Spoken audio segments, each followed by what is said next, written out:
Hey guys, first of all, I really like this setting. I think this is going to be my new setting from now on because I really like it. Sorry, I was sidetracked, so I wasn't focusing all my thoughts on what I was saying. But anyway, I'm going to be showing you guys my report on Hatchet by Gary Paulson. And yeah, I'm not going to read you the back because it says a lot about it. In my report I had to do. So, yeah, I guess, one thing I have to say, I didn't actually finish it. I only got to page 135, I think. No, like 145 or something, until I stopped it. Because all my friends were telling me, until he's already read it, like in mid-July, but she has to reread it because she forgot. So she's like, oh, just read the epilogue. It says everything about it. So I'm like, okay, I'll just read the epilogue. So I was getting kind of sick of this book. I was spending like 2 weeks on it, and I didn't want to spend the third week. No, so I just stopped it. And this is a Newbery Honor book. I knew I was missing something. But yeah, so I'm going to read you my rough draft. And first I'll read you what I had to do, then I'll read you my final article. Okay.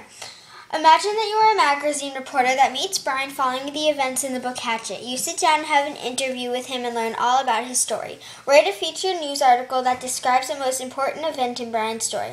Also describe how Brian changed as a person from the beginning of the book to the end. What life lessons did he learn from his incredible experience? So, yeah, that's what I had to do. So now my rough draft, I did a physical interview.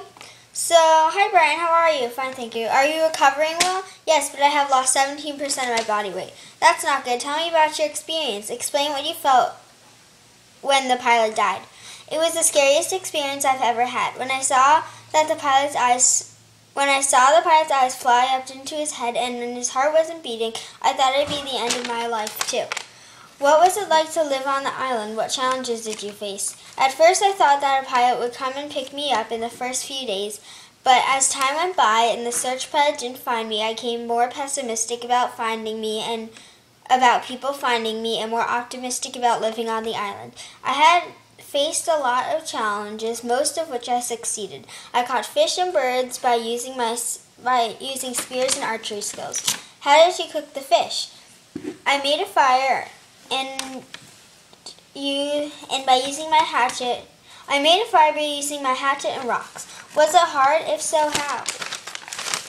It was hard at first because all I got were little sparks, but then I added shreds of bark and I added wood, thus making a fire. But it was aggravating at first because all I got were sparks. That sounds hard. How did you get fruit and water? Well, the lake had clean enough water and there were berries everywhere. That's good. Any last thoughts you want to tell me? Well, after landing the plane in the water, I thought I was going to die as well. It sounds like you've had a lot of incidents where you thought you were going to die. How do you feel now that you're back with your family? I feel so thankful to the pilot for saving me and glad for believing in myself. I knew deep down that I would make it through this. That's a very touching story, Brian. Thank you for allowing me to interview you. Thank you for having me. So, that's the interview part, and now the real news article. Yeah. I just recently interviewed Brian Robinson. This is written in just like a khaki 75 pages notebook, but when I get back home, I'm going to type it on the desktop computer because if I type it on the MacBook computer that my mom is using right now over there, then I'd have to transfer it to the desktop computer, or I'd have to send it to myself and stuff. Or I'd have to use like a flash drive or something, which I don't want to get into because it takes longer and I'm kind of lazy. So now the physical news article. Okay. I just recently interviewed Brian Robinson. He is a 13-year-old boy who is going to visit his father, but when the pilot had a heart attack, Brian gets stranded in the Canadian wilderness with only the clothes that he is wearing, a ripped windbreaker, and a hatchet that his mother gave him. Brian had to face a lot of challenges during the 54 days he was lost, such as food, shelter, and not getting eaten.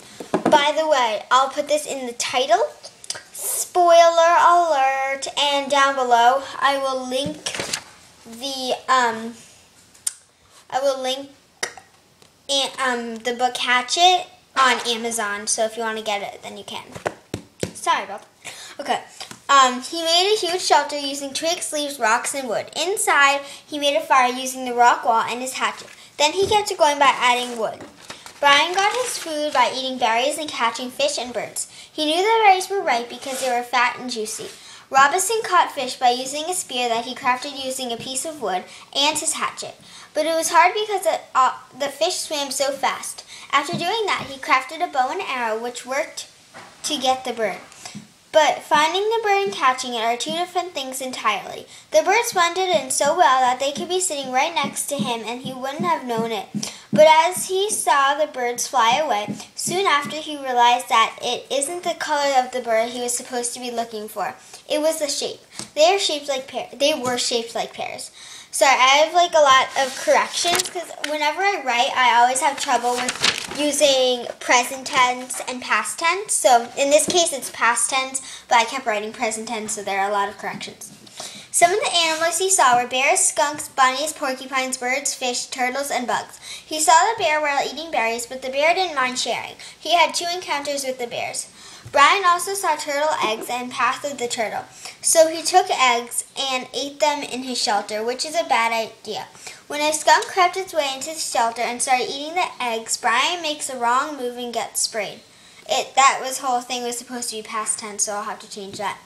Also, when a porcupine goes into his shelter, Brian got a thigh full of his quills. That is a setback for him because he couldn't hunt as well.